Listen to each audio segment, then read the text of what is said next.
Hey, hello again. I am doing a quick check-in with you today. I wanted to tell you what books I finished and what books I read, and I also wanted to let you know that if you were curious at all, I did end up going to the Lighthouse Writers Workshop Lit Fest authors reading on Wednesday night, and it was great. It was so much fun. There was a huge crowd. They have this great big tent because I was kind of on the side and far back and the lighting was bad.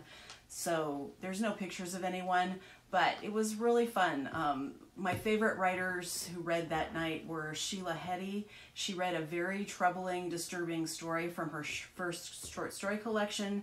Really kind of threw everyone for a loop, and it was a great start for the read. And I really loved listening to Helen MacDonald talk about her dad, talk about her hawk, and then she did read a short section from Ages for Hawk, which was fun. And there was a screenwriter there who read the first act of one of his plays. His name was Donald Marguiles. There was a playwright.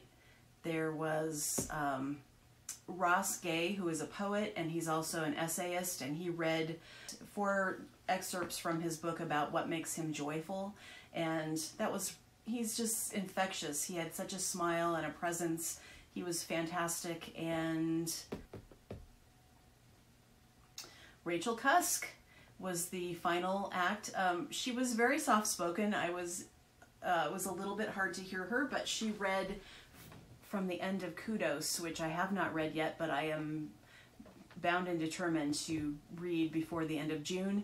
And yeah, I'm just in love with Rachel Cusk and this trio of books. They are a trilogy. They are chronological, so I would say it's best to read them in order because there is a progression of the main character Faye's life from book to book.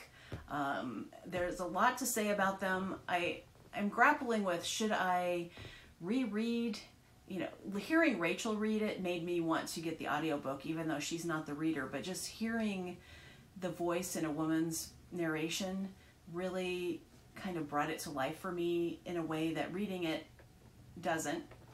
There are pros and cons. I know it's controversial, but I'm thinking of listening to Kudos, and if I really enjoy it, I think I'll get the other audiobooks and then listen to the whole thing again, because there's a lot you can miss on the first pass of why is she choosing these stories to tell that reflect back on her without her saying they're reflecting back on her. All of the conversations that she has in each iteration of these novels is saying something about her and why she's telling us the story. And I think they're really important. So I've seen a couple of other people, I think Alex from What Page Are You On, talking about it, and Elizabeth also talking about it today. So I know there's some people out there who really enjoy this trilogy, and I'm right there with you.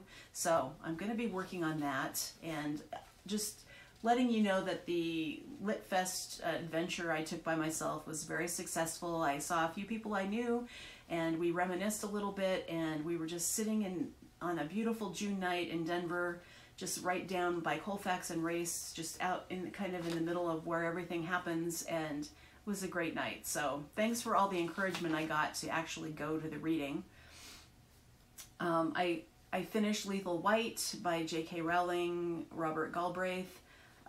It was kind of a 3.5-star read for me. I think the book was too long, but I'm in it. I'm going to keep going with it because I want to see what happens to Robin and Cormoran. I started and finished Big Sky by the Jackson Brodie #5 by Kate Atkinson. I liked it a lot. It wasn't as strong for me as some of the other books. Jackson feels diminished to me in some way. I don't even know if you need Jackson Brodie in these novels as much as the other characters around him really shine in this particular book. So still glad I read it, still invested in the series. So for right now, that's all I have to say about it. I may do a video review later, but these are my first impressions. And I also finished Voices from Chernobyl, which was the oral history. My impression of this book is that it was really valuable, but because it has zero context, you really should do some research about the chronology of what happened at Chernobyl and what happened to the people so that you understand what they're talking about, because there is no overarching narrative in this book. So you only are going by the monologues, they're called, and there's a couple of dialogues. But there's no contravening or explanatory text that goes with it. So you feel kind of like you're floating around in history when you listen to this or read this without a parachute, which can be good and bad. But I definitely recommend it, but I think it needs a supplement. And is that it?